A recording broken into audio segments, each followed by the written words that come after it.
Ya baba jameni, baba ni fire si fire. Haya, ladies and gentlemen, welcome to MJR YouTube channel for today's political analysis. And in today's podcast, let me take my time to analyze the ODM Kenya Kwanza PG meeting that took place today in Karen. Remember, Raila Odinga and President William Ruto had promised the country last week that this week they are going to hold a PG meeting to sensitize the members of parliament, that is to say, a National Assembly and the Senate, on some of the issues that needed to be addressed and needed the support of the parliament to ensure a smooth delivery of the promises that were captured in the 10-point agenda that was signed between ODM and Kenya Kwanza administration. And I remember on that day, during the burial of Mama Phoebe Asio in Homa Bay, Raila Odinga was a very charged man as he was delivering some of the weighty political matters that touched on their relationship with President William Ruto on the current new political dispensation. And Raila hinted on that day that they might consider working with President William Ruto beyond 2027. But today, Raila Odinga did not have a smooth day, because in his lifetime, this could be the first time he was booed by members of parliament from Kenya Kwanza and ODM. And the reason why Raila Odinga was booed the mark of parliament is representation, legislation, and oversight. Very clear, it's written there in the Constitution. Parliament is not supposed to be implementing. Parliament is supposed to be oversighting. It's not oversighting. And secondly, there is only two levels of devolution. There's, national and one level, county. Constituency is not an element of devolution. Devolution remains at the county. Down there, the constituency, the county government does implementation of the projects. I'm saying, correct.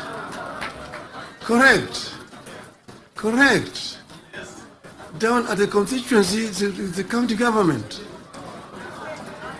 By the national government is supposed to do national projects, and we go down there. And there are functions which are clearly been assigned. Functions which have been clearly been assigned to the national government. I will tell you,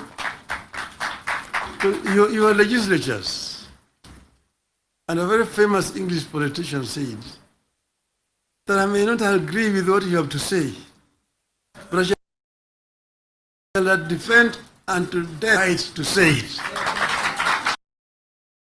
Let me say it, and then you will have a chance to respond.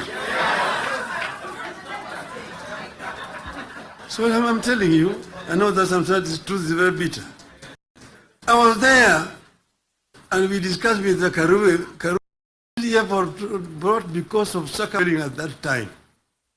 Is what I want to analyze on this podcast today. But before I do so, ladies and gentlemen, allow me to invite whoever is coming across this channel for the first time that please take a moment, a minute or two, to subscribe to our YouTube channel. And to my subscribers, I want to appreciate your support. Because if it wasn't you, this channel would have not been where it is at the moment. So it is through your effort and your support that we are where we are now. Thank you. Raila Odinga made a very controversial statements today, and these statements made him to rub shoulders on a wrong way with members of parliament. Now, these are some of the issues that he mentioned. He was talking about the functions of the parliament and also the different roles of different arms of the government, and also the functions of the different levels of the government. But particularly, he was talking about the work relationship between the parliament and the governments, those two governments. But the one that made him being put was when he mentioned the role of the county assembly in the constituency.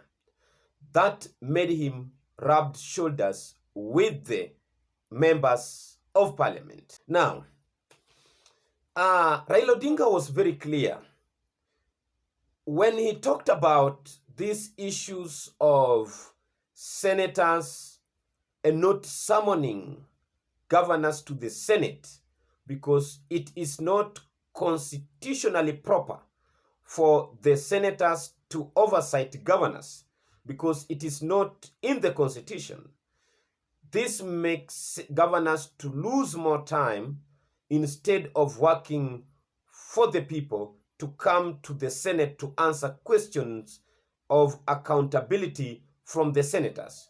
He said that the role of the county assembly is to oversight the governors, then members of the national government to oversight the national government. So there is no constitutional legality that allows senators to summon the governors.